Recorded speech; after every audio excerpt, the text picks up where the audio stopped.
The following is a presentation of the Belly Up Sports Media Network.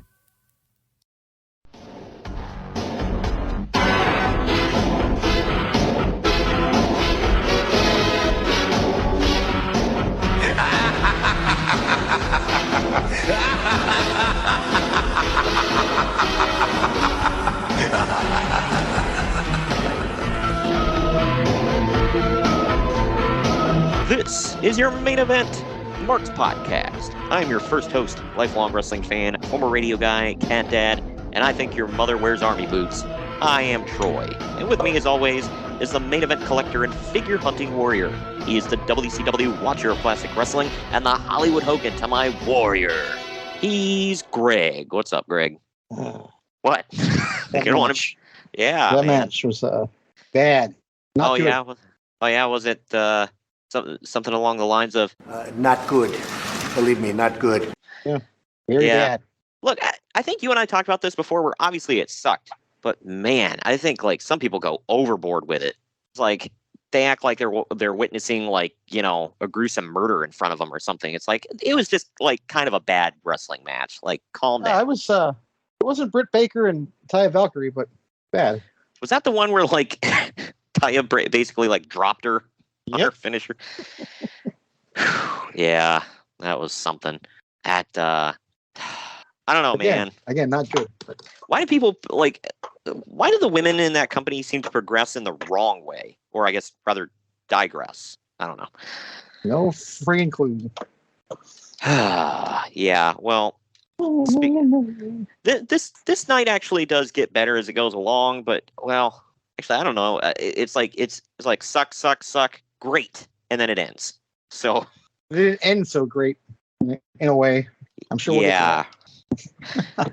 Yeah, that's we'll talk about it, but for anybody who doesn't know, there was a major flub on this show. You don't know.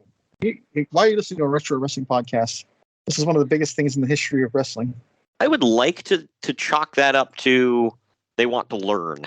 Why they would want to learn about You're in the right spot. Yeah, right. You're about to learn today. But yeah, this show. I learned you some good retro. Yeah, I will say this: the middle of this card, I was like, "Why is this on paper? Like, why are you making people pay to see this? This is like just random time filler Nitro crap that you're throwing on pay-per-view. Like, I really don't get it. Like, were you with me on some of that? Like, especially like just I think I've said this about like multiple WCW shows we've done. Yeah. Yeah, and it's literally the middle of the card. It just, yeah. I mean, I think they're trying to get ratings something on TV with how they play some of this stuff. Yeah, right. Well, hey, not to use and abuse it already, but not good. Believe me, not good. Yeah, it was not. But we'll get into all of it. There's plenty to talk about. The news is kind of weird, but this Raw that we're going to talk about at the top of the news is one that is very well remembered, I'll say, by a lot of people. But we'll talk about that after we get done thanking the sponsors of the podcast. Today's episode is sponsored by Mahler Bros Golf. We all want to look good on the golf course, but it often comes at the expense of feeling good. Mahler Bros Golf has polos that look good and feel good. With their lightweight and stretchy material that hugs your body, you will feel cool while looking just as cool. Their polos are guaranteed to make you look better, but it's up to you to golf better. On a hot summer day on the golf course, there's no polo that you would rather wear than Mahler Bros Golf signature polos.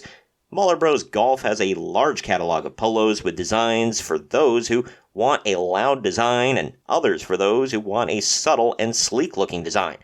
They also have fun t-shirts, hats, tumblers, and so much more to make your golfing experience better. Use code BELLYUP at MahlerBros.com for 15% off. Mahler Bros doesn't just have polos, by the way. They have really fun golf t-shirts that you can wear anywhere. Maybe like that barbecue that your family invited you to, or even that get-together with your friends. Maybe a night out on the town if you want to have fun while looking good and also impressing the local ladies. Make sure to let them know where you got that shirt and wear it proudly. Don't wait to try out your new favorite golf apparel. Upgrade your golf attire with Mahler Bros. Get 15% off at MahlerBros.com with code BELLYUP. That's 15% off at MAHLER bros.com with code BELLYUP. Turn heads on the golf course or wherever you wear Mahler Bros polos. Mahler Bros Golf. Look good, feel good, play good. And now we're going to get into our first break. On the other end, it's news and notes time.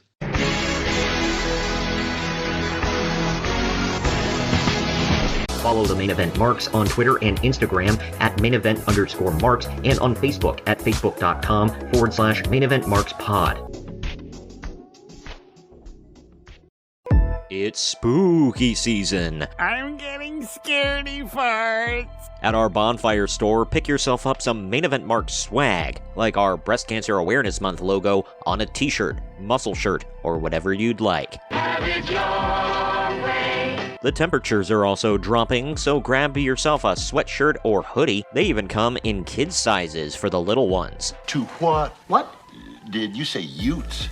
Yeah, 2 utes. Go trick-or-treating as a WWE, Walking Wrestling Encyclopedia, WCW, Watcher of Classic Wrestling, or an ECW, Encyclopedia of Classic Wrestling, and really scare the neighbors. Oh, hi, Mark. Head over to bonfire.com/store/Main Event Marks and get some swag to create some havoc for Halloween. That's bonfire.com/store/Main Event Marks. Happy Halloween.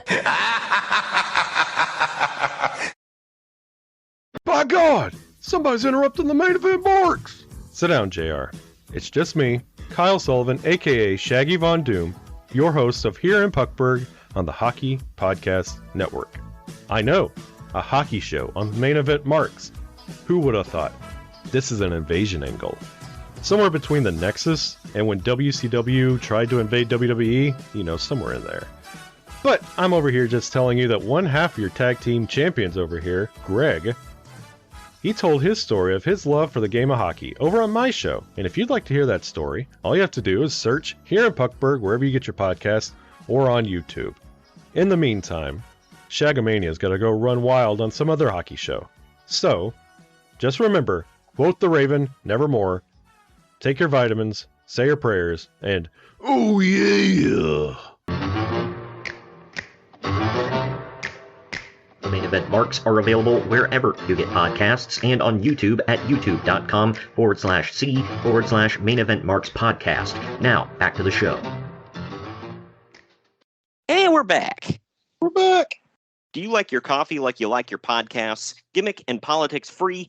Well, so do we here at the Main Event Marks, and so do the guys and gals at Coffee Brand Coffee, where they ditch the gimmicks. You see, when you buy your coffee from other roasters, chances are that they've been sitting on the shelf for heaven knows how long. Don't rob yourself of freshness. At Coffee Brand Coffee, they roast to order, ensuring that you get the freshest coffee possible. And as Greg will tell you, that's what counts. Coffee Brand Coffee offers bagged coffee as well as K-Cups, and for the non-coffee people, they offer a variety of teas and cocos. Just click on the link down in the podcast description or go to coffeebrandcoffee.com and use our promo code MAINEVENT, all one word, at checkout to get 5% off your order. That's coffeebrandcoffee.com and use the promo code MAINEVENT to save 5% at checkout. But it is time to get into the... Yeah. Oh, yeah. Gonna crack it? Oh, well. What you drinking today? It's sugar-free soa. Oh, nice. Well, you know what we Guess what say I got? here? The official store of the Main Event Marks, the Dollar Tree. But you know what we always say on this show is... It's 5 o'clock somewhere. I don't co-sign that one. I hate country music. I think it's ass. But... Yeah. Well, we know somebody who... he claims he only likes the quote-unquote classic country. I don't like any of it. Well, I'm super white, so I think that's written into law that if you are this white, you have to like some country music somewhere along the line. But either way, getting into all the news and notes, because we do have plenty to cover here. Yeah, I would imagine. So we're going to go ahead and hit it. That is correct. Shut the fuck up, Dave. Everything that guy just says is bullshit. Yes, sir. Did I tell you that when I was waiting for you in Detroit, that was on one night? Really? Yeah. How about that? Well, starting off here, Raw this week featured them recreating a fairly unknown 1994 movie called Swimming with Sharks. It essentially consisted of Steve Austin taking Vince McMahon hostage and spending the whole show teasing that he was going to kill him before firing a pop gun and leaving Vince to piss his pants. Throughout the show, God dang it, pal, I'm going to piss myself. Ha ha, God dang it. Whatever. Anyway. Oh, you like that kind of humor. Shut up. I know you do. Well, it would have been better if he crapped his pants right there in the middle of it. Yeah, that would be far better.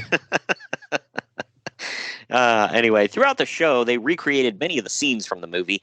Uncle Dave thinks it was a little uncomfortable watching 13,000 people, many of them kids, enthusiastically rooting for Austin to literally murder someone, but whatever. Raw dominated in the ratings over Nitro yet again. Oh, man, I didn't know we had the opinion of Dave on that. Well, yeah, of course. This is the guy that's okay with kids seeing his precious bucks tape thumbtacks to their shoes and kick people in the face with it. And also exploding super kicks. That's okay. Well, yeah. I don't know what you're not getting about this. I'm trying to find the line. There is the line is here, Greg. Where are the line? Anyway, yeah. So I remember this Raw distinctively. I mean, I do too. I think everybody above a certain age really does, and they show it in highlight packages and whatever for Stone Cold. So I don't know. Anyway, what was the news there? That we just talked about it. Yeah, well, it's kind of just a rundown of it, and I've never heard of this. I mean, he does admit, well, it's fairly unknown from 1994, but it's like I've never heard of it. Swimming with Sharks. Well, it wasn't 1994 for damn sure. It was 98, wasn't it? The show, yeah, but the movie that he's referring to was from 1994. I thought it was a take on Deliverance. Was that it? I've never seen Deliverance, so I have no idea. But yeah, I've never heard of this movie. Apparently, it had Kevin Spacey in it. And it's the only person I know. Benicio del Toro. There we go. Whatever. Anybody else that's listening, is Dave full of crap? Well, is Dave full of crap about this? We know he's full of crap, but specifically about this. Yeah, you got to get that in there, dude, because that's an easy answer. I've never seen the movie, so I really cannot comment on whether or not it was a take on it, or he said they full on recreated scenes from it. So I don't know. But either way. So the latest WWF pay-per-view, Judgment Day, pretty much sucked. Newcomer Christian won the light heavyweight title from Taka Michinoku, and Dave says that the plan looks to be... Well, when you lead with that, yeah, you can easily say it sucked. Yeah. Uncle Dave says... sucked. Gilbert and Funaki kicked off the show. And there you go. That sounds like a winner to me. Oh, yeah, you're watching. Yeah, right? But anyway, Uncle Dave says that the plan is to put Christian... in and Edge together as a babyface team and portray them as brothers. Well, he got the brothers. They're both pasty white as hell, but yeah. Good no way those Lord. two are brothers. But he also says that when you look at Christian's face, he looks to be in his 30s, even though he's actually in his early 20s. Good God. Dave said that? Yeah. Yeah, he had to get that one in. He loves talking about people's appearances, doesn't he? Yeah, right. Even though the dude has looked like north of 55 since birth. That thing on his face. It looks like it's getting bigger every time I see it. You mean his face? We can do it too. X-Pac won the European title in the best match of the night with... prestigious European title. Exactly. With Uncle Dave saying that X-Pac might be the best worker in WWF right now, and D'Lo is the most improved. I mean, it's a little hard to argue that at certain points. The Rock doing his People's Elbow spot got the biggest pop of the entire show. The Undertaker-Kane main event... State the obvious. Right. The Undertaker-Kane main event ended with a non-finish, leaving the title vacant and likely leading to a tournament, bro, at Survivor Series. No, it wasn't a non-finish. It wasn't vacant. Austin counted them both down and declared himself the champion. That's a finish to me. Yeah, bro. But it will lead to a tournament at Survivor Series where The Rock will probably win it. Ding, ding, ding, ding. Hey, you know what? He got one right. Did he say anything else with that, though? Like what? Rock turning heel. No, he didn't say anything about turns or whatever. Well, yeah, he doesn't get everything. No, but a tournament at Survivor Series where The Rock wins it all. I mean, that's by the way, now in the archives, Survivor Series 1998, The Deadly Game. Yeah, games, yeah, because there are more than one game, I guess. Exactly. This one is kind of funny. Vince McMahon, along with The Undertaker, was featured in the cover story of this week's New York Magazine and an extensive article. The cover itself is an interesting story because they wanted Austin and McMahon, but Vince wouldn't go along with doing a photo shoot with Austin, considering their rivalry is the biggest thing in the business right now, and he at least cares enough about kayfabe that he doesn't want the two of them doing magazine covers together. So then Vince offered to do the shoot with The Rock, claiming that he is soon to be the biggest star in the company. The magazine turned that down because they believe The Rock was a wrestling star, but not a mainstream star. That aged like milk. Give that a minute. Yeah. Well, I think that's the first time we get to hit. Anyway, they settled on The Undertaker. About that. That was the first time I heard "settled on The Undertaker" used like in reality. Like, There's a couple of things wrong with that whole thing. Yeah, right. We won't even get into that. Yeah. So, anyway, Deborah McMichael signed with the WWF and debuted on Raw this week alongside Jeff Jarrett. Yeah, so Vince Russo was watching WCW and decided, hey, let's bring in Deborah, bro. Oops, bro. Bro, have you seen her chest, bro? It's gigantic. Gonna put it back with Jeff Jarrett, bro. Because for some reason, Vince Russo next hates... year, before he leaves, he's gonna beat her ass, bro. Or no, he's gonna abuse her, bro. Yeah, right. Good Lord. Can't make this up. What is it with like Vince McMahon Vince Russo has made it very obvious, and multiple people have backed this up, that he hates the South and Southern people, and he just can't stand them. But Except for Jeff Jarrett. Yeah, but he pushes Jeff Jarrett, who's about as country as fried chicken and collard greens. He pushes him to the moon, and even AJ Styles you can argue that with. And man, he's about as Southern as you can get, man. He legitimately grew up in a trailer park in Georgia. But for some reason, Vince Russo latched himself onto them. And why? I mean, AJ, I think, is pretty obvious. Jarrett, no effing clue, man. They had a blind squirrel, right? Yeah, right. Speaking of Vince Russo, so the WWF brought a woman out of the crowd on Raw who was actually the Kielbasa Queen from Howard Stern. She then proceeded to deep throat a bunch of wieners during the Tiger Ali Singh segment. Okay, none of this is made up, by the way. Anyone Yeah. listening think we're having fun? No, This is is 100% real. Well, we just made history. Yeah, exactly. God, I missed that one. This is the first time in history, by the way. We're making history right here. First time we've ever said the phrase deep-throated a bunch of weenies on the podcast. And again, we are not being dirty. Well, I mean, it was dirty, but yeah, not in the we're making it up way. So SummerSlam 1999 will be in Minneapolis, Minnesota. Yeah, that happens. Because when I think summertime, I think Minneapolis, Minnesota. Or Detroit. Yeah, right. Yeah, man. You and I found out that Detroit is like, just Party City Central, right? Yeah. Better than 4 o'clock. Right. Pretty sure I was getting a couple people pissed off around us, by the way, when I kept saying that. This city sucks. It makes me look forward to going home to California. Oh, man. Who the hell loves Detroit? That's what I want to know. Kid Rock, Eminem, ICP, and I think that's about it. Yeah, right. Good Lord. But the WWF is trying to get a bunch of legit tough guy types like Butterbean and ex-UFC guys to face Bart Gunn in Brawl for All matches. No, they would get Butterbean. I mean, yeah, they have Butterbean, but yeah. So let's look at the big picture here. What you just said, they were trying to get this to keep going. Yeah, I know. Supposedly, though, anybody who talks about it said, "Oh no, Butterbean was the end. Like we didn't have anything past that." So before either. But. No, I like how it came down to the winner. The winner will be done. Like they had no plan for this, bro. They're gonna fight, bro. Then what? Then that's it, bro. Shut up. We'll figure it out when we get there. So stupid. People are infatuated with this thing, by the way. Like, anytime we talk about it on the podcast, it gets big numbers. Anytime anybody else talks about it on their podcast, it gets big numbers. Like, they did that Dark Side of the Ring episode on it. Like, people are just infatuated with how stupid this was. Got an appeal, dude. Yeah, I guess so. But WWF's Mexican wrestling show will be called Super Astros and will debut next month. They don't really have any Mexicans of any name value signed up because WCW has most of them.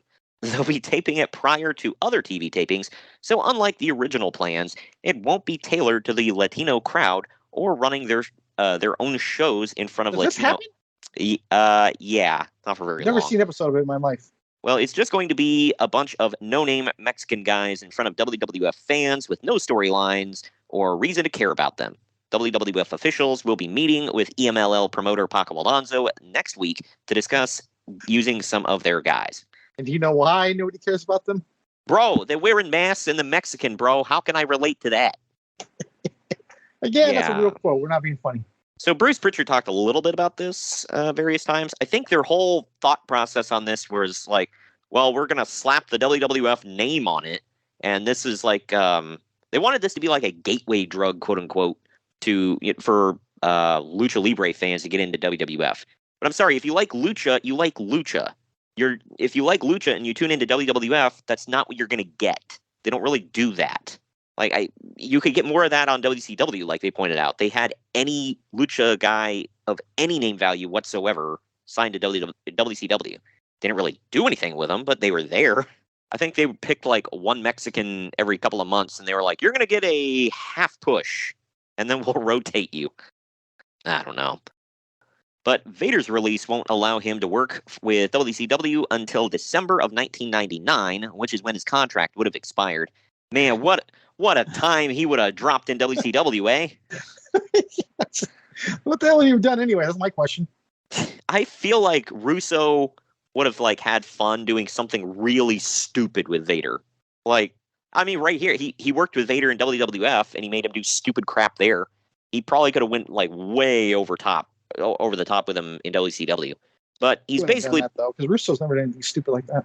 Oh yeah, never. He's never, taken a legit badass and made him a laughing stock like Mike Awesome. But he's the '70s show was great, bro. Yeah, right. That guy Hyde's my hero, bro. Good God. But he's basically been given a conditional release, allowing him to work anywhere except for WCW, which is why he's joining All Japan Pro Wrestling. Also, there was apparently a clause in Vader's WWF contract requiring him to stay below 350 pounds, and he had to do weigh-ins periodically. He barely made the last weigh-in after crash dieting to make it. Vince McMahon apparently promised him a huge push if he could get down to 320, but it never happened. It probably would never happen anyways. I mean, it's not like it happened for Gunther or anything. Yeah, I know. Like, everybody complains about that crap, but then I've seen the people that actually use their brain have posted like a picture of what Gunther looked like when he first debuted as Walter and what he looks like now, and they're like, yeah, well, look at here, he actually freaking listened when they told him to get in shape, and look where he is now, one of the biggest stars in the entire effing company, one of the longest reigning Intercontinental Champions of all time. About to be the longest. Yeah, right. Yeah, Honky Tonk Man, watch your ass. He's coming for you. Well, it's just gonna mean he's gonna go after Gunther's junk, because that's what he does. He gets pissy you, he attacks your wiener. Not being funny. Down the archives somewhere. Yeah. Oh, well, he got chopped so hard he can't get his dick hard anymore. Oh my Lord. But speaking of which, Vader has come to an agreement to start working regularly for All Japan, which is pretty big news for the promotion as it creates a lot of new potential matches. If handled correctly, Vader and Stan Hansen especially should draw big money, both as opponents and as tiny teammates. Wangers. Which All Japan is in desperate need of right now. WWF has also agreed to allow Bart Gunn to work some shows for All Japan since they aren't doing anything with him. What did we just say? You shot on my people over there. Yeah, good grief, man. By getting into the WCW side of things here, this first story is incredibly uncomfortable, but, this has all been... Do it, right? Yeah. Well, Scott Hall's ex-wife, Dana, was on a radio show in Orlando saying that she might write a book about the business and that 99% of wrestlers are using drugs. All right, I'm going to stop right there real quick before I continue. Why was somebody interviewing Scott Hall's ex-wife for a radio show? Who cares, bro? That's what I want to know. And second of all, well, I was married to a wrestler, so I'm going to write a book about the industry. Like, fuck off. As far as Hogan's wife hasn't done it yet. Good Lord. Yeah, right. My favorite thing was at the David Hasselhoff roast where that, I think it was Lisa Lampanelli or whatever, like did the Hulk Hogan ear thing. She's like, you hear that, Hulk? It's the sound of a 19-year-old's balls hitting your wife's chin. Oh, my God. Anyway, but apparently Jim Duggan's wife called in and disputed the thing about the drug use and saying that it was only maybe like 10%. Then, as if it wasn't weird enough, WWF wrestler Billy Gunn called in and said that none of them used drugs and his wife would kick him out if he ever did. All right, none, but like I know you're sticking up for the boys, but none of you. Like, all right, but I like how this is just a pissing contest of he said, she said. By the way, on the radio, Of a lot of people no one cares about. How dare you? He's Mr. Ass. But Hall's wife responded saying that almost all the wrestlers sleep around on the road and that wrestlers' wives are naive if they think that their husbands aren't doing it. Good God. Sounds like an angry ex just bitching about everything on the radio. Not saying that she didn't have, like, reasons to gripe, but why is this on the radio? Like, do it with your girlfriends in private, man. Oh, yeah? Wow. But as for Scott Hall himself, his latest incident was apparently a quote-unquote skirmish with Buff Bagwell at a hotel bar. I would have paid to see this. It's a shocker. Yeah, right. Was Buff's mom there? That's what I want to know. Even Hall's closest friends have said that he's impossible to deal with right now, and they wonder why WCW hasn't sent him home yet. He's wrecked 3 rental cars recently, along with multiple arrests. He's been to rehab repeatedly, and it hasn't helped. And he's shown up to countless WCW events in no condition to work. No! Yeah. I don't believe that. You're making that up. I don't even know what to say at this point, man. This is really, really sad. Not good. Not good. Bad. Oh, well, actually, what I meant to say was... Not good. Believe me, not good. Believe me. Believe me.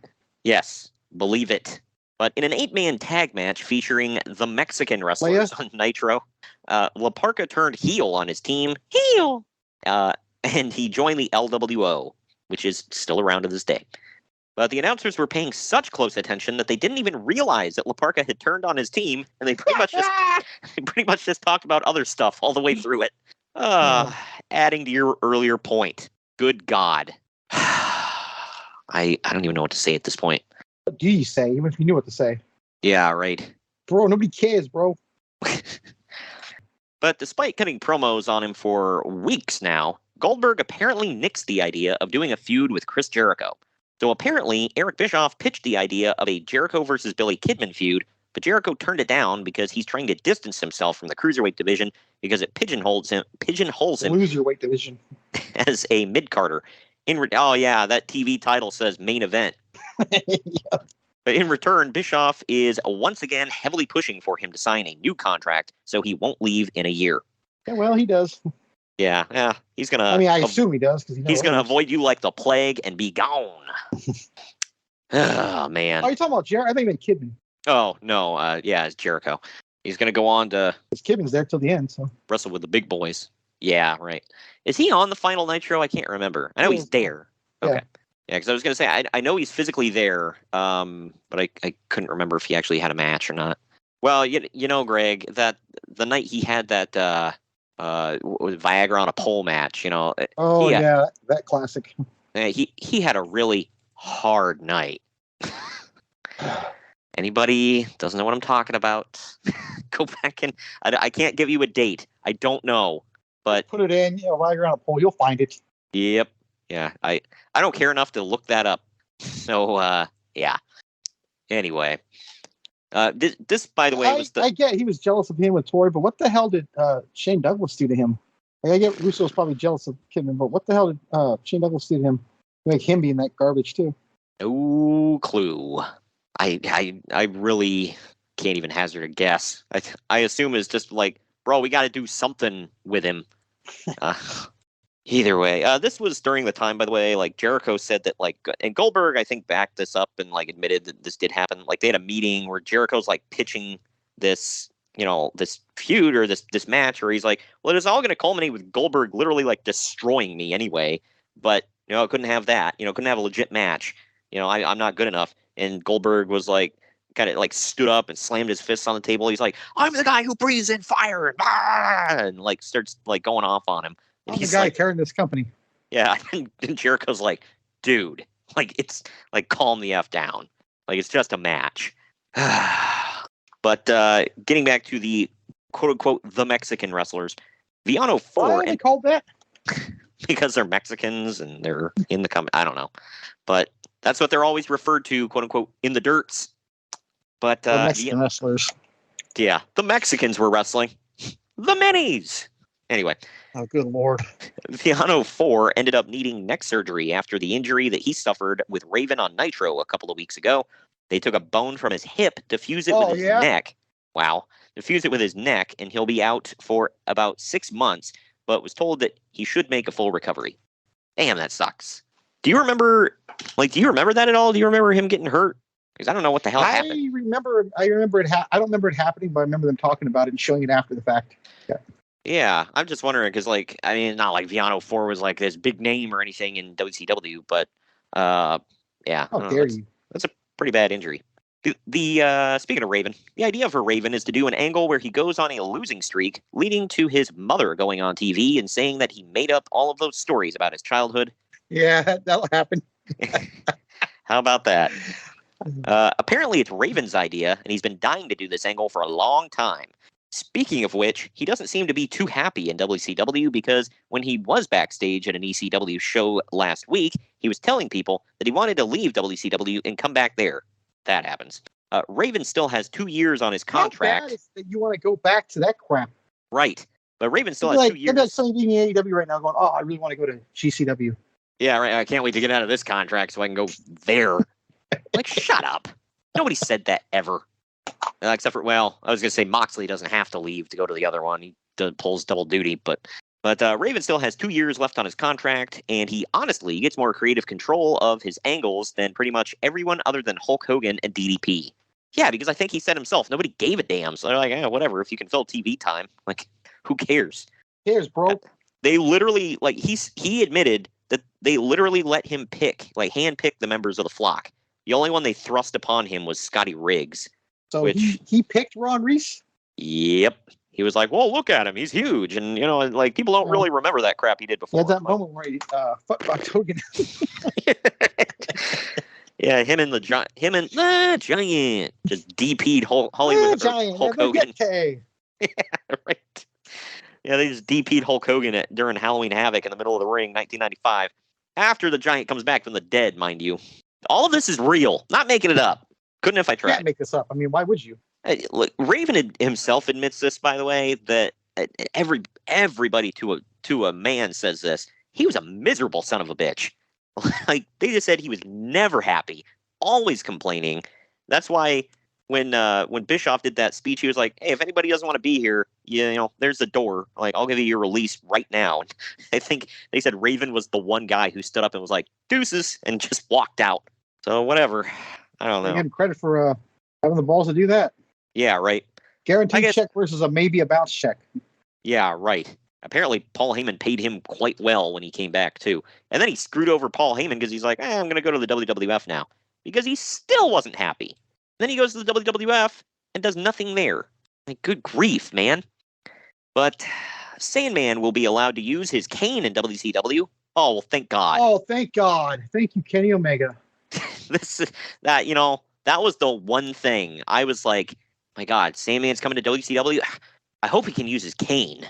Like, man. But she uses a cane nowadays, too. Wow. Like, obviously he can't smoke in the arenas, so, that's out. But, and drinking on his way to the ring, that's Scott Hall's thing now. So, he can't do that. Kevin Nash did it, too. Just throw one under the bus. Yeah, okay. There you go. Both of them. Yikes, man. But either way, both DDP and Raven are fighting to make sure that Sandman gets a real push when he debuts. Wow. All right. Man, first time today to use this. What the fuck? Why? Gotta get that Sandman push in. Yeah, right, man. Because when I think of top guys that are really going to bring in the ratings and switch this thing around, it's hardcore Hack. He was just Hack at first too. I wasn't sure if it was a name or a description, but yeah, it was Hack, and then they're like, well, gonna make you hardcore. Mother's a whore. Oh, that's a given. This one, I'm today years old. So any plans to bring in Jackie Chan to WCW to do an angle with Ernest Miller have fallen apart, so it won't be happening. Good God. Jackie Chan has standards. Yeah, right. Look, he only teams up with one black guy, and it's not Ernest Miller. You said that. It's true. Tell me what I'm speaking lies here. It's telling lies, man. Whatever. No, it's not whatever. You stepped on the whole essence of the joke. Speaking lies, telling lies, whatever. Either way, speaking of lies, it's time to get into a couple of stories I got out of, here we go. This week in ECW. Let me guess, Raven's coming back. Not quite. It's coming up, though. I think that happens at the beginning of 99. He deuces out. But, so Paul Heyman wants to put the ECW tag team titles on the Dudley Boyz, but Sabu and RVD are the current champs. Sabu, in particular, is apparently making a big fuss about not wanting to drop them. Oh, well, who cares? Dude, shut the fuck up and drop the belts, man. Good Lord. Oh, we can't put over the Dudley Boyz. We're above that. Shut up. Well, maybe RVD is, but... Yeah. Well, Nicole Bass and Big Dick Dudley, or Large Richard Dudley, were backstage at Raw. Real names. Bass ends up in the WWF within a few months. Yeah. That's something we want to remember. Yeah, that happens. Dude, frickin', Russo saw them backstage and just, popped a half chub. He's like, bro, I can get one of the whack pack. And this other guy's name, bro, is Big Dick. Bro, come on, that writes itself. Yeah, bro, how many penis jokes can we throw into one show, bro? I'll write them all. Good Lord. This one, I don't think it goes anywhere, but... By the way, with your tone, I'm going to say thank Kenny Omega again. Well, for the latest... You are not selling me on this. Well, this is outside of wrestling. These next couple stories are, but they're somewhat related. For the latest UFC pay-per-view, they had plans to run shows in Brazil since they have so much trouble in the U.S. They also have plans to try to get regulated by athletic commissions and hope to get pay-per-view carriers in America to start carrying them again. Also, Randy Couture was stripped of the UFC title and signed with another promotion in Japan due to money issues. That's going to be a recurring theme in his career. Oh, really? All the time. Damn. Not paying the natural enough. People always went to people like Tito Ortiz and Ken Shamrock for the money issues. Couture was right there with them, man. Yeah, right. All the time. As far as the running shows in Brazil, because they can't run, they got a bunch of issues here in the U.S. Well, if you want to avoid regulations, go to South America. Holy crap. I don't think any of our listeners are from South America, so nobody can at me. But anyway. If you are, what is it, Buenos Aires? I think that's what it's... I have no clue. You speak Portuguese, right? I don't know. But, and they want to get regulated with athletic commissions. I mean, that'll happen. They want pay-per-view carriers to start carrying them again. That'll happen. I don't know if it happens before Zuffa takes over, but I don't know. This one... Not only will it happen, but it'll make them bigger than ever. Yeah, right. This one is only somewhat wrestling related just because of who the story's about. But so a bomb exploded outside of Jesse Ventura's political office last week, but police don't believe that it was politically motivated. It was apparently one of those bottle bombs that you can make with a 2-liter bottle and Drano. Or just a 2-liter bottle and some hot ice. I've never heard of this before. Wow. But two more. You had no fun in high school, did you? I didn't blow crap up. You're not blowing crap up. You're blowing up a bottle. Well, I didn't blow bottles up. I just nobody I knew knew how to do that kind of stuff. So I have no idea. But multiple schools I went to though did have issues with, for some reason, people kept throwing cherry bombs in the toilets. That's a classic. Yeah, and then they would have to shut down the whole damn bathroom for the next week. Happened all the time. But either way, 2 more of those went off at a nearby church, and it mostly just seems like a high school kid prank or something like that. Yeah, I don't know. It's probably that Marine that legit beat Jesse Ventura's ass, and I was trying to prove something to him. Yeah, right. But there's been a lot of... God, this story, I forgot about this. There's been a lot of attempts to bring back the sport of roller derby, which was similar to pro wrestling in a lot of ways. It was popular in the 60s and 70s. Keep in mind, this is 1998. It turns out that television network TNN is going to be putting together a revival of it called Roller Jam. There have been Yeah, that'll happen. Yeah. There have been negotiations with TBS, and even Eric Bischoff was involved in maybe trying to make it happen. But TBS passed, so TNN is picking it up. Get this, dude. This right here makes the whole story. Uncle Dave thinks that TBS probably made a mistake, because if there was ever a time for roller derby to make a comeback, it's now, to capitalize on wrestling's exploding popularity. I think that sets us up for... Good God. That show bombed. Nobody cared, bro. Nobody cared, bro. The show sucked. Didn't get any ratings. They brought in ECW. I think they had ECW before it, trying to get what little audience they had to stick around for it. And not even they cared. As soon as that show came on, they just tuned right out. Good grief. So the last story I got here is... We're going to end on a low note, but it's okay, because things will pick up for the event, right? No! Oh, well... Jeff Jarrett's grandmother, Christine Jarrett, suffered a massive heart attack and is in the ICU. Christine Jarrett has helped promote the Jarrett family's shows for decades in the Nashville area. She actually ended up passing away on November 19th. So this was it for her, unfortunately. But, sucks. Yeah.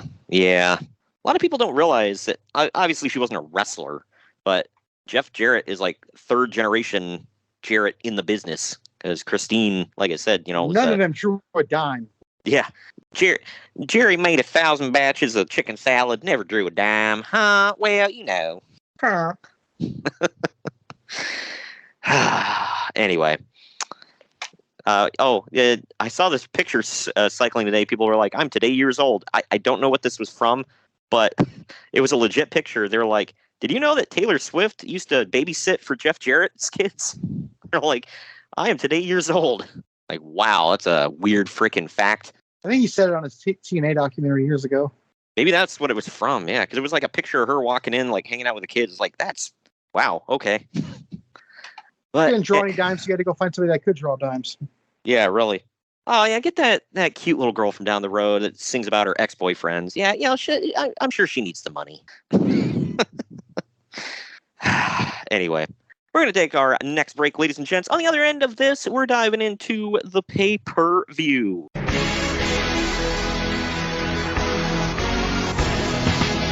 Follow the Main Event Marks on Twitter and Instagram at @mainevent_marks and on Facebook at facebook.com/Main Event Marks Pod. Hey gang, it's Commissioner Cooper of TSS Fantasy. We are the fantasy show of the people.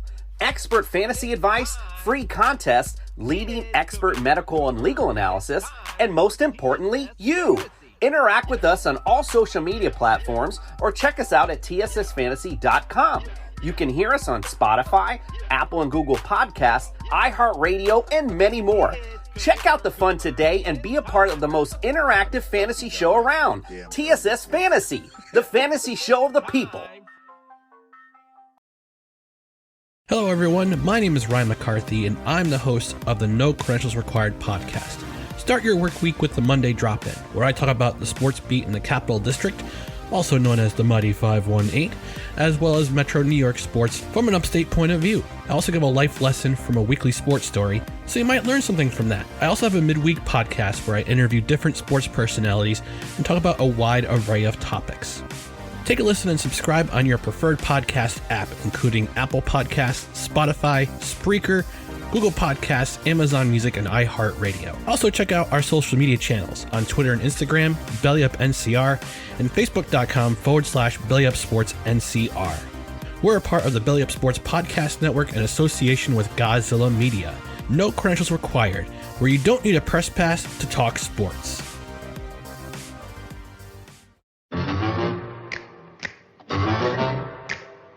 The Main Event Marks are available wherever you get podcasts and on YouTube at youtube.com/C/Main Event Marks podcast. Now, back to the show.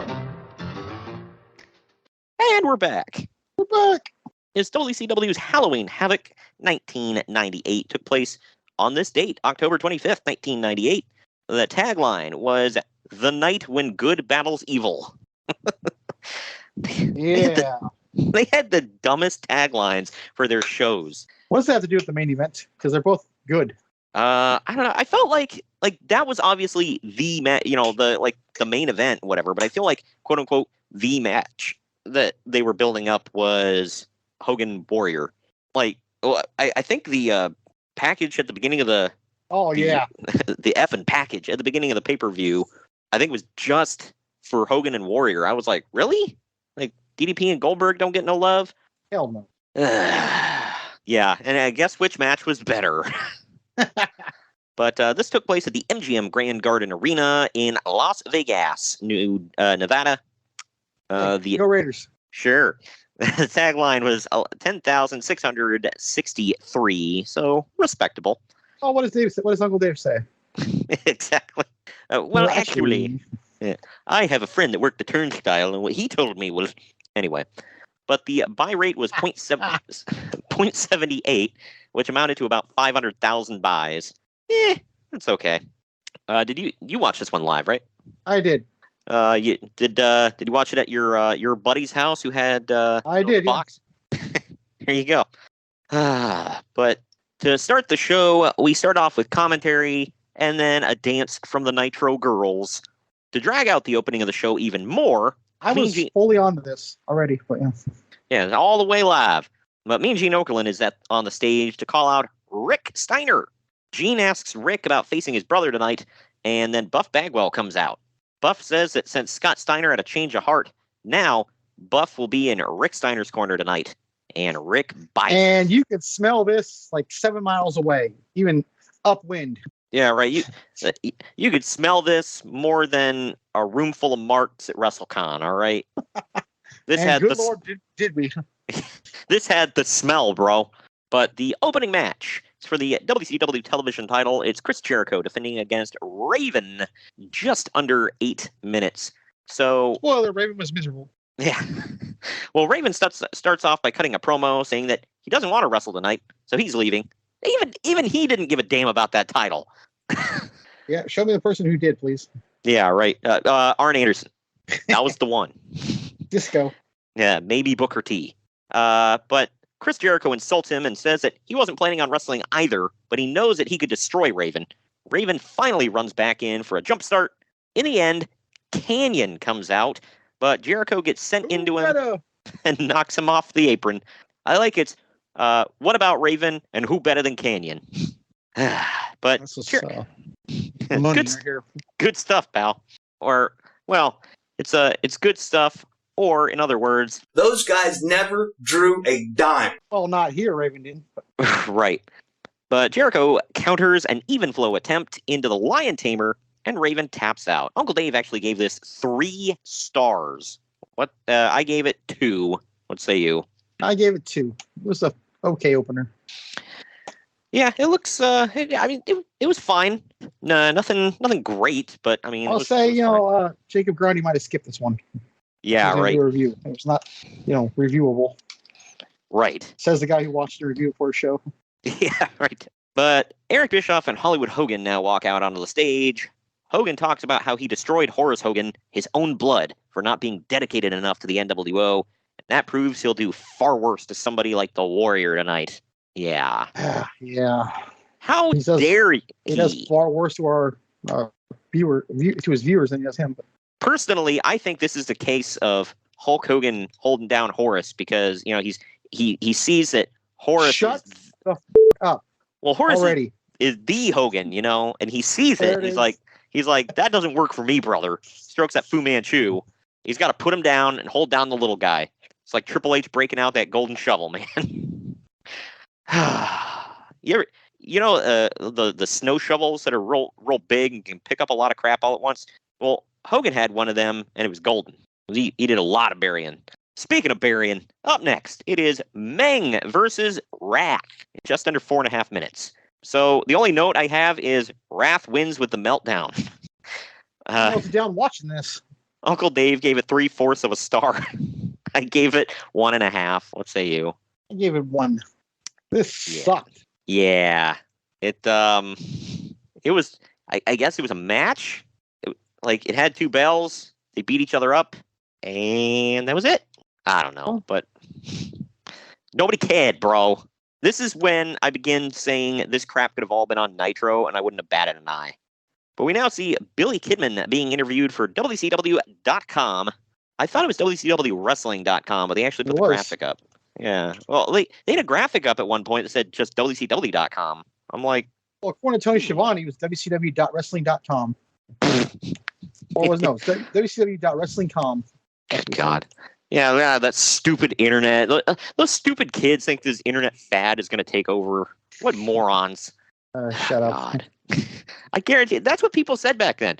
Like, I like, by the way, like, I work with computers and stuff, and, like, I like how today, like, people are, like, so resistant to using computers. Well, I don't know anything about that computer crap. I just want to use papers. Like, shut up. Freaking dinosaur. Yeah. It's a popular opinion. Yeah. But we now see Billy Kidman, either way, being interviewed for WCW.com. Kidman says that he thinks Disco Inferno is too heavy to be a cruiserweight. Calling him fat? That's an insult, bro. He's fat! And now, up next, it is the Disco Inferno taking on Juventud Guerrera in a match where the winner will become the number 1 contender for the cruiserweight title. The most prestigious title in all of sports entertainment. Oh, God, I'm going to slap the hell out of you. Well, we don't have any trips where we're meeting up coming up, so I can get away with this for a while. This one goes about 9.5 minutes. So this match is the greatest wrestler in the world and Juventud Guerrera. Oh, my God. Is this the time where he was considered the greatest wrestler in the world according to that idiot? It was around this time, yeah. I know he said he was the greatest wrestler of 1999. I was like, what the No. Like, I can't think of anybody off the top of my head and just no. But in the end, Disco hits a pile driver to get the surprise win. I actually thought it was going to be Juventud, but Uncle Dave gave this 3 stars. I give it 2. What say you? I gave it 2. It was fine. It was a good little match. Yeah, it was a good little match. I wasn't like jumping out of my seat for it, but now that entrance, on the other hand, I was definitely jumping out of my seat for that. Gotta get up and dance for the Disco Inferno, man. God. Anyway. But we now get another Nitro Girls performance to burn time before Scott Steiner comes out onto the stage. He says Big Papa Pump's in town and he's ready to pound. Good Lord. They literally just let him say whatever the hell he wanted, man. Yeah, they did. But Scott says that if they want to make things interesting, his match with Rick can become a tag team match with Rick Steiner and Buff Bagwell versus him and the Giant. The Giant now comes out to trash talk before JoJo Dillon interrupts. Dillon says that if Scott and the Giant put their tag titles on the line tonight and lose, then Rick will get 15 minutes in a match with Scott one-on-one. Scott agrees to all of this, which further pounds home that the fix is in. I mean, it didn't... I mean, we'll get into it, but like... Yeah. Why? If the fix wasn't in here, why would Scott, the big heel that's been ducking and dodging forever, why would he just be like, oh, yeah, let's do it. Put my title on the line even. Yeah. Freaking dumb, man. Anyway. I don't know. Don't listen to me. Anyway. Up next. Speaking of dumb, it is Fit Finlay versus Alex Wright in about 5 minutes. And Americans. I guess the thing here is that Alex Wright is on a mission to prove that he's the best wrestler to come out of Europe. Yeah, I was going to say the best foreign wrestler. Oh, well then. You mean international, Greg? God.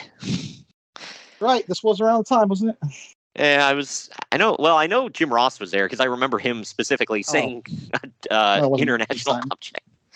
Yeah, I don't know. Frickin' Turner changed his mind like he changed underpants. So I really don't know like what was happening when. Either way, we get a boring chant during this one. Yeah, there No lies detected, man. But in the end, Alex moves and Finley charges his shoulder into the ring post, right then hits a neck breaker and wins. Uncle Dave gave it 1 1/4 stars. I gave it 1. This sucked. What say you? I gave it a whole star. A star. Good grief. Like, they subjected us to this. Not saying either one of these guys sucked, but this match is just meaningless, boring, and why? That's my biggest question about the show is just why. We now go to... That's why. Exactly. You mean... Me, right? We now go That's to... exactly what I meant. Exactly. Ernest the Cat Miller is being interviewed for WCW.com. Lee Marshall argues with Miller about calling himself the greatest. Great. He argues about him calling himself the greatest and the real deal. Okay, Yeah, I know. sure Evander Holyfield had no problem with that. Yeah, right. Wasn't the greatest like Muhammad Ali is the greatest, and then Evander Holyfield was the real deal? Yep. Like, so he's just calling him like he does karate, but he's stealing the nicknames of boxers. Like a black boxer, any one of them, you can copy them all. Exactly. Look, I'm going to take all of their names. Start calling yourself Prime Time. There you go. I know it's a different Baddest sport, man. but exactly. But up next, it is further proof that this is just Nitro that they made us pay for. It's Lodi versus Saturn. That's not my opinion, but I thought this was the best match of the night right here. This is the main event in the country. Oh, yeah, exactly. Who wouldn't want to pay to see Lodi? I remember that Vince McMahon was pissed he couldn't get this to be his WrestleMania main event. Yeah, right. God dang it. They got it mid-card on Halloween Havoc. I would have had that in lights. WrestleMania. God dang it, pal. They're just leaving money on the table. This goes just shy of 4 minutes, further proving that this could have main evented WrestleMania. Yeah? Why do you keep saying that like sarcastically? Oh, I don't know. Well, because... Me, right? Yeah. But Lodi stops getting his ass kicked just long enough to chase down a ring person carrying off his signs. Like he can choose. He's literally getting his ass kicked while he's like yelling, "Bring back my signs!" And then he like slips out of the ring and runs after the person. And then he gets back in the ring and proceeds to start getting his ass kicked again. But he keeps bailing out to hold up signs because, you know, that's his power up, I guess. I don't know. But this is so effing stupid. Saturn suplex. I know. For this surprise of the century. Good grief. Lodi, man. Hell yeah. Well, Saturn suplexes the hell out of him and then hits a DVD and wins. Uncle Dave gave this a quarter star. Ending this crap. Right. Uncle Dave gave this a quarter star. Wow. I gave it a half a star, not even dignifying it with a whole star. What say you? Yeah, about the same. I give it a star, but yeah. Sucked. It's just bad. It just blew all the ass, man. Not even like some ass, it blew all of it. Like, good grief. And when you know, Lodi would go on to be one of the hottest things in wrestling in a couple of years when he teams up with Lenny Lane, you know, and they're like the ambiguously gay duo. But they're not gay, they're brothers. Yeah, right. Oh, they're not gay, even though they're literally coming out of the closet. Yep. And they call themselves the West Hollywood Blondes. That's a real thing, folks. Go look it up. They literally funny here. They exit a door with a label on it that says the closet. Because as you know, anywhere you go in life, the closet is always a label. Well, yeah, because everybody lives with Sheldon Cooper. Oh, man. But we now go to commentary for a while before we get yet another performance from the Nitro Girls. And up next... This is rapidly becoming the best part of the whole card, by the way. Like, normally I'm like, whatever, Nitro Girl, like, you can fast forward. I'm not even like saying that in a perv mode either. And then I'm perv way. Yeah, right. This is more interesting than any of the matches we've seen. Yep, hard to argue. So this next match is Billy Kid Man. I like how his last name is Kid Man. It's just funny to me. But he is defending the WCW Cruiserweight title against the Disco Inferno. Goes just shy of 11 minutes. It might be a good match. Stay tuned. Yeah, right. Well, my thing is, like, there is no damn way this roster is so thin. They had to get 2 Disco Inferno matches on one show. Like the second match, by the way. I like that. Yeah, right. Well, this one's for a title. Like, who gives a crap? But Disco manages to... It makes you wonder, who did he have the blackmail on? Yeah, right. He wasn't even friends with anybody at this time. But Disco manages to pile drive Kidman. But Kidman kicks out right before 3. In the end, he reverses yet another pile driver attempt into a facebuster. followed by a shooting star press for the win.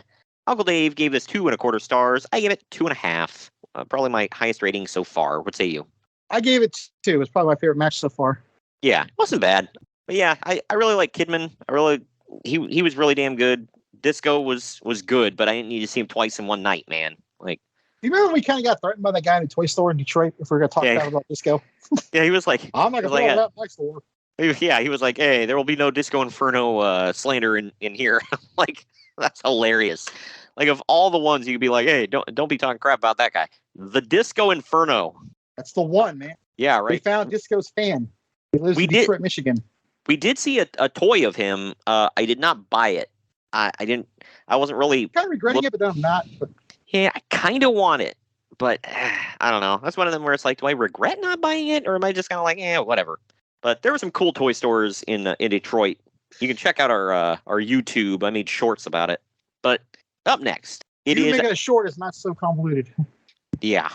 But up next, it is Scott Steiner and the Giant defending the WCW World Tag Team titles against Rick Steiner and Buff Bagwell. Goes about 8.5 minutes. Buff the stuff. So as soon as Buff is tagged in... I'm right now years old when I just realized that's an innuendo. Buff the stuff. Right. Okay. But as soon as Buff is tagged in, he beats up on Rick Steiner. Did anyone actually take Buff seriously that he wouldn't turn, or that he would actually turn on Scott? Even in the moment of watching it, I never did. Yeah, like, come on, man. Like, Stevie Wonder saw this coming. But either way. You know where the Steiner brothers went to college, right? Some crap-ass place that we don't talk about. Oh, they blew, all right. But the match now becomes a handicap match. This is the second match, by the way. I didn't mention it earlier because I was just like, all right, whatever. Why would you? But this is the second match where we get a low blow right in front of the referee, and there's no DQ called for. Well, no, the referee's just being, what do they call it? Lax the rules. Yeah. In every match, apparently. Because, this is the big time. He's letting him go. But Rick pulls Scott in front of a giant missile drop kick. That is real, by the way. Yeah. He nails a top rope bulldog on the Giant and then wins the tag titles, proving that it's not just Vince Russo who always books the one to go over. That's a Vince Russo staple for anybody out there. Is the one always beats multiple in a handicap match? Why? Don't know, but it happens. Yeah. But either way, Uncle Dave gave this dose stars. I gave it 1.5 stars. I was not a fan. What say you? Full star. Yeah. I feel like Rick and Scott never had the blow-off match ever. No. They always ducked and dodged it. And like, why? Just freaking I think they fight, did that man. at Road Wild now in the art. Road Wild 99? Huh. We reviewed some other show. I can't remember what one it was where Scott was legit hurt, I guess. So they just did some BS with him and Buff, like messing with Rick. I think that was Road Wild, wasn't it? Was it? I don't remember. I think so. Yeah, I'll defer to you on that one because I honestly don't remember. Yep. Like you said, they never had the big blow off. So why would they? They only built it up for like the whole year when Scott joined the NWO. So why do you need a blow off, right? Exactly. Oh yeah, just who cares, bro? Nobody cares. Good. It wasn't even him though. Yeah, I know. That's the sad part. He wasn't even there. Yeah, it was other people being stupid. But Scott gets upset now and tries to storm off, but Rick goes after him, and the Giant gets involved, of course, but Rick manages to get Scott back in the ring to start their match. Same old crap. Yep. It's now Rick Steiner versus Scott Steiner in 4 minutes, 46 seconds. Yep. Big brother versus brother feud that started out back in February. I was there. And that's it. 4-minute blow-off. I believe this will be the actual blow-off match, if you want to call it that. Yeah. Well, yet again, we get repeat performers in matches tonight, making you think that this roster is razor thin. Not even AEW does this. Nope. Oh, man. Ah, man. Good grief. During the match, someone in a suit and wearing a Bill Clinton mask. This is so 1998. Yep. Jumps the railing and beats up a security guard, Rick Steiner, and the referee. I did not physically assault that man. Good Lord. But he takes the mask off to show that it's Buff Bagwell, Meaning Surprising, nobody. This means that Buff turned on Rick, went to the back, changed into a suit and a Bill Clinton mask, and decided to make his ass back to the ring. Why? Don't know. Because he was thrown out and had to sneak back in, right? That's what happened, right? Yeah, right? because me, right? That's logic. Kind of like when Ric Flair dressed up as the woman. Yeah. Like Uncensored 95, now in the archives. He was not thrown out, nor did he have to sneak back in disguise. Nope. He just wanted to dress up like a woman and do it. But Rick Steiner still keeps kicking out of pins from Scott, and then takes out Buff, hits a top rope bulldog on Scott, and wins when referee Neil Patrick runs in to make the count. Cool. Neil Patrick? Nick Patrick, sorry. Nick Patrick Harris. Neil Patrick is Barney Stinson. Yeah, right. That's what I said. Nick Patrick Harris. He wishes he was that cool. Yeah, well, I don't know. Have you seen this mullet? Come on, man. That's pretty damn cool. That's true. I didn't even make a note of that either. I'm ashamed of myself. Yeah. He looks like Danny McBride from Eastbound and Down right here, man. Hell yes. Never even thought about that. Now I can't unsee it. He just needs to hit the button, blow some pyro up, and be like, big old titties. Oh, that's super white. People don't know. It's a reference for Tropic Thunder. But either way, Uncle Dave gave this dose stars. I gave it a 1.5 stars. What say you? What the hell do you think I gave it, dude? Uno? Yeah, it was a match. Sorta, kinda. Isn't it crazy? You get these two together, you can never get less than 2 or 3 stars, but then you get them one-on-one, it just takes a crap in the bed. Well, they didn't even have a match. Like, people kept effing around throughout the whole thing. It was less than 5 minutes. You had Buff Bagwell dressing like Bill Clinton for heaven knows what the hell. It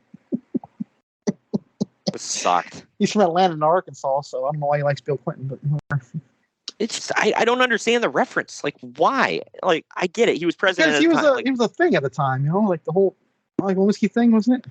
I mean, yeah, I get that part, but it's like that had nothing to do with any of this. Oh, I'm just gonna randomly wear a Bill Clinton mask and wear a suit. Let's take a quick break and try to figure out why the hell you're trying to make sense of this. I just want to know who pitched this, and then other people went, "Yes, do it." Good Lord! Maybe he went in business for himself. You don't know. God, proving that Buff Bagwell should never be allowed to do anything without being instructed first. But up next, it is Scott Hall versus Kevin Nash. Goes for 14 minutes, 19 seconds. Right here on my notes, I'm like, why do we have back-to-back matches with feuding team members? Right. And this one, I was like, wow, I forgot this match even happened. And then I watched it, and all the memories came flooding back. I'm like, oh, God. I forgot how this one ended, too. But Scott comes to the ring with a glass of what looks like vodka. Cool. Pretty safe assumption. Scott throws the vodka in Nash's face and then beats him down all around the ring before talking trash to him. Nash comes back in the ring, though, and the fight starts back up again. The whole feud revolves around Scott drinking too much, you see. Nash, well, and the fact that he's black and white and Nash is red and black, whatever. But Nash ends up destroying Hall, hitting him with a jackknife, and then leaving to get counted out. To which I say, what the fuck? Oh, now, to be fair, at the time it was stupid, but he does explain the next night he wasn't going to beat up his friend. So okay, that makes it dumber, because you already did beat up your friend. More dumb. Yeah, like, you literally just had to put your foot on him and pin his ass. Like, I already beat the shit out of you, but I refuse to pin you. All right? Like, what? I'd rather you just pin me, bro. What the hell? Pin me, pay me. Exactly. Oh, God. But we now get the saving grace of the show. The Nitro girls have another dance, but this time they're wearing colorful wigs. Still right. Yeah. Right. Up next, it is Bret Hart defending the United States Heavyweight title against Sting in about 15 minutes. It's become my thing, so I've got to mention it. You should see it coming. The champion entered first. Oh, yeah, and you had a field day with that SummerSlam. I was thinking about second in the triple threat. Yeah, I knew it always makes you go, who gives a crap? So I had to mention it. But this is tomato-faced Sting. As a kid who loved the Wolfpack, I didn't hate this. How did you feel about red-faced Sting. I remember how I felt at the time, but looking back at it, it's stupid as hell, but maybe at the time I might have liked it.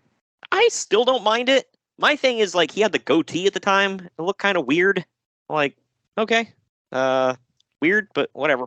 But at one point, Brett feigns a leg injury so that he can get some brass knuckles. Sting thwarts that plan, though, and he ends up getting low-blowed for it. You know, this is match number 3, I think, with a low blow, yet again, right in front of the damn ref. Oh, and yet again, the ref gets bumped. This is match, 3, 4 with the ref bump in it? Yep. Sting hits a stinger splash now, and like an idiot, jumps too high and smacks his face on the ring post and knocks himself out. God. Well, you know where that ring post hit him, This is something they've done a lot in WCW over the years. Yep. Well, you know where the ring post hit him, Greg. In the face! In the face! But Brett then beats the piss out of Sting with his own baseball bat, and then wakes the ref up so he can lock in the sharpshooter, and the ref declares Brett the winner because Sting is passed out. Uncle Dave gave this a 1.5 stars. I actually gave it 2.5. I thought it was average up until that dumb ending. What say you? I gave it 2. This seemed like a marquee match that should have been amazing. I know. Like, this should have at least been 3-4 stars, but it was just kind of Nitro. Yeah, right. This was just kind of meh. It felt like they were just going through the motions. Wasn't anything big. Yeah. And it's also kind of weird. I don't know about you. It's kind of weird seeing Bret Hart and Sting feud over the mid-card title. Why do you say that? It's just weird, man. I don't know. No, That's I know like, it's sarcastic. Yeah, it's like, that'd be like in WWF, you see Undertaker and Kane fighting over the Intercontinental title. But the EMTs now rush to the ring to put Sting in a neck brace and stretcher him out into an ambulance. Cool. So they could afford to rent an ambulance, I see. They wouldn't in about a year. But now we've come to the match, Greg. The match. You ready to talk about it? Well, nobody's ready to talk about it. But let's go. It's Hollywood Hogan taking on the Warrior. This goes about 14.5 minutes. If there's one event that the Warrior fits on, in my opinion, it was definitely Halloween Havoc. Yeah, this was a horror show. But for like the 4th or 5th time tonight, the ref gets bumped. The Giant then runs out and gets clotheslined out of the ring right away by the Warrior. Like, get the F out. You're not supposed to be in here. Hogan attempts to use flash paper to throw a fireball in the Warrior's face. Good Lord, yeah. And you've all seen this. This does not go off at all. Like, it's like a little, like, like in midair. Warrior's like, eh? And he, like, it was like he smacked his hand away. But then the Warrior is victim number, like, 4 or 5 of a low blow right in front of the referee. God, 0 DQs. Then he eats a leg drop for a near fall.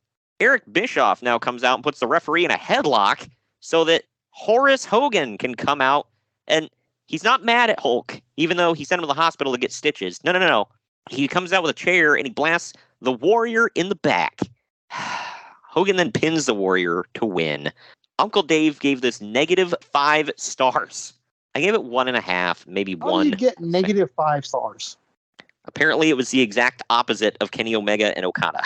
Or the exact opposite of the parking lot brawl. Exactly. Well, that's the one, Greg. It's bad. 1 star. Yeah. I mean, I don't know. Like I said, it was really bad, but I've seen worse. Like, I feel like you and I have seen way worse. This was bad, but it was just like. Did we do that parking lot, that dumpster? No, that hardcore brawl. Where was it? In a the junkyard brawl. No, we did not. Because how's that not worse? Yeah, I don't know what Dave gave that one. I'd have to look that one up. What event was that at? Do you remember? Censor 99, I want to say. I think. Hey, let not your heart be troubled. I think that one's on the docket coming up. Thank you, Kenny Omega. Exactly. See, I don't see that one on here. Was it Uncensored 2000? Maybe. I think it was 99, but maybe it was 2000. No, I think 2000 would have been for the title. 99 was just for the trophy. So. Yeah, I don't see it anywhere. Huh? WCW. What was it called? Junkyard match. Oh, Junkyard Invitational. That was it. Oh, was it Bash of the Beach 99? Good God! I thought uncensored because it just sounded like it fit with that garbage. Yeah, you'd be correct on that one. Let's see. He didn't rate it. He didn't even rate it. It was that bad. There you go. Yep. But after this match, the Hogans pour lighter fluid all over the Warrior. Apparently they're gonna set him on fire and he's gone forever, bro. Where the hell, like, he tried to fireball him, and then he's going to literally set him on fire. Like, what the hell, man? Like, the Warrior's been playing head games with you for a couple of months, and you want to murder him? Good Lord. I think that's a little overkill, brah. Anyway, the security finally rushes in to break it all up. That's the end of that. Good Lord in heaven. It's matches like this that make me question if there is a God, you know? I see Kenny Omega every Wednesday, so. Well, I haven't seen JBL in a long time, so that's... But anyway, that takes us to our second to last break. On the other end of this, it is the main event for the WCW title.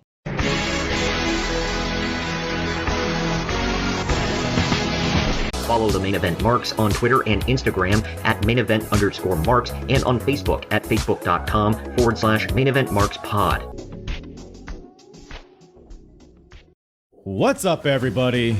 I am the hardest part of the ring, the host of the Apron Bump podcast. Ugh, another wrestling podcast. How many times can I listen to fans tell me who needs a push, who doesn't need a push, who brings Vince's coffee these days? Enough! The Apron Bump is about the journey. It's about nostalgia. It's about discovering new forms of wrestling to really tickle your pickle as a wrestling fan. The podcast brings you reviews of wrestling events all over the world, whether it's WWF, WWE, WCW, ECW. We even cover the golden eras of Ring of Honor, Progress, TNA, and more promotions in the future as well. New episodes every Wednesday. Bump Day, yeah? Go to apronbump.com or go to your favorite podcast platform or YouTube and subscribe today for the most diverse, fan-friendly wrestling podcast in the world. I'm Hard.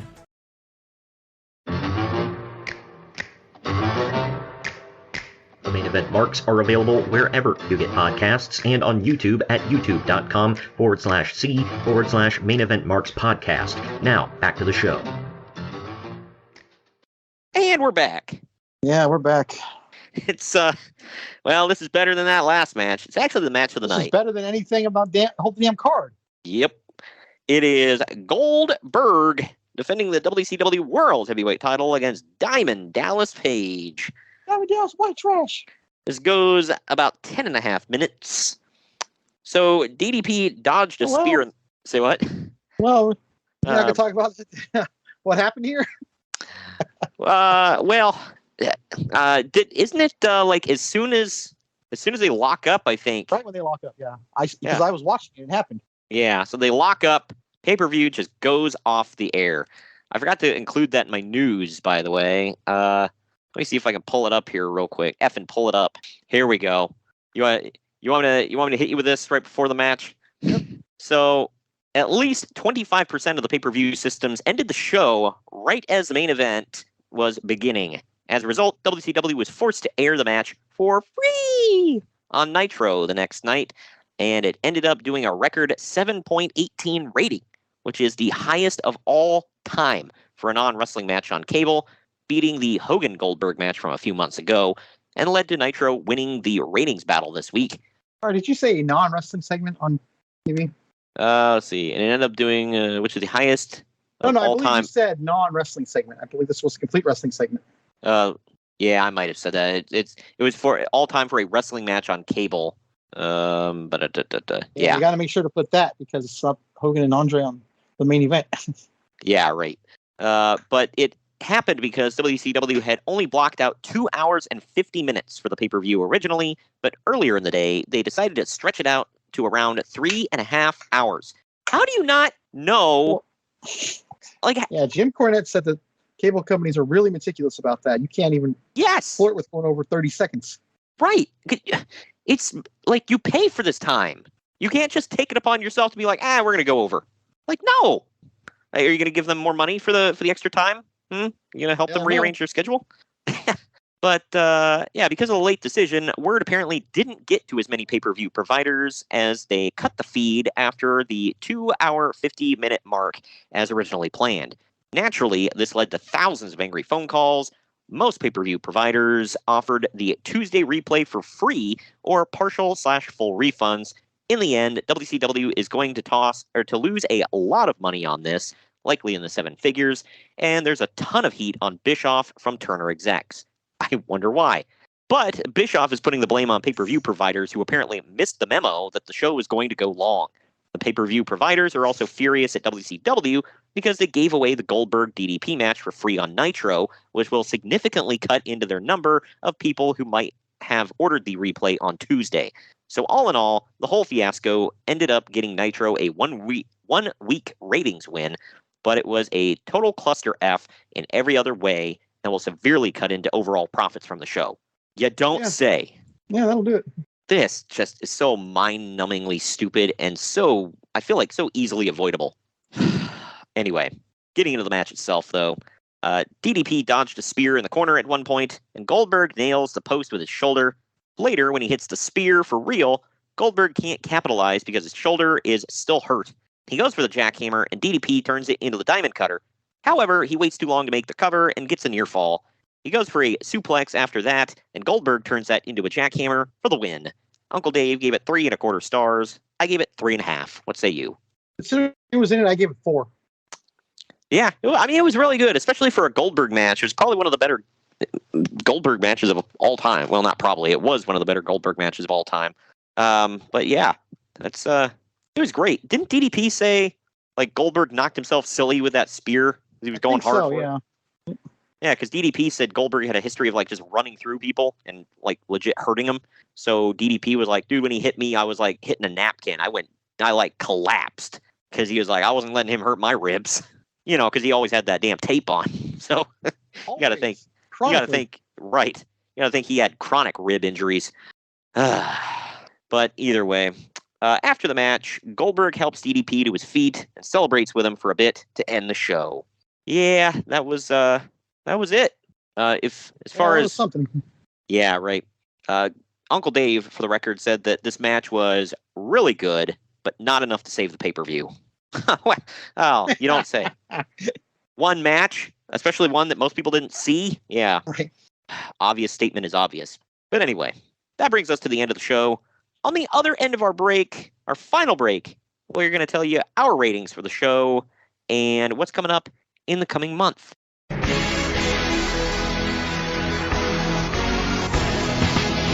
Follow the Main Event Marks on Twitter and Instagram at @mainevent_marks and on Facebook at facebook.com/Main Event Marks Pod. Good morning, good afternoon, good evening, and good night. My name is Thomas, and what's your name? I'm Alan. Yeah. We're brothers. That's right. Yeah. Same mother and father. Your room was... we shared the room. Shared a room? We shared the room. Thought I knew your face. Yeah, we go way back, mate. Yeah. We should do a podcast then. We have. We do a podcast? We do a podcast. What's it called? The Broadcast. Yeah, that was planned. Yeah, well. What do we do? Well, we cover all different things in the world of pop culture. We're talking about comic books, we're talking about professional wrestling, and we're talking about movies. Go back and watch classic retro wrestling events, the likes of WWE, WCW, and if you do like that, you can check us out on Apple iTunes, also on Podbean, Anchor, and on Podknife. Also check us out on Twitter at The Broadcast. That's BROKAST. They nearly stuffed up the ending. No, it's all right. Good on you. Yeah. Instagram also at The Broadcast Podcast. Remember, we don't spell it with a C. We spell it with a K. Sorry, mate. Take it easy.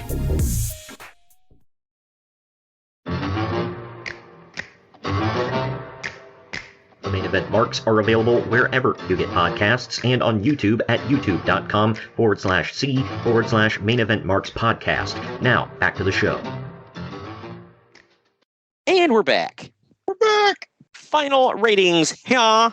Internet Movie Database gives us 5.9 out of 10. CageMatch.net gives it 5.30 out of 10. I give it a 6 out of 10 for D-, F+. What say you? D-, yeah. D-. It passed. Good Lord. This thing didn't deserve to pass, I'll say that. Suck. I guess we gotta hit it one more time here. This whole show. Not good. Believe me, not good. Yeah, and I don't know, man. It definitely was. It was not a quality show here. But that does it for that. We're done with October, man. Crazy. October. Yeah. Halloween's coming up in a couple of days for all who celebrate. And yeah, we got some stuff to look forward to with Cutting Into the Bird this month, man. Gobble, boy. Oh, yeah, your favorite when I play the turkey noise on the podcast. But yeah, let's hit you with some November here. What's coming up next month? For those that don't remember, during the Jim Crockett era, Starrcade was always around Thanksgiving time. So we're keeping that tradition alive, as well as Survivor Series. November 1st, we're hitting you with with NWA Starrcade 84, the $1 Million Challenge.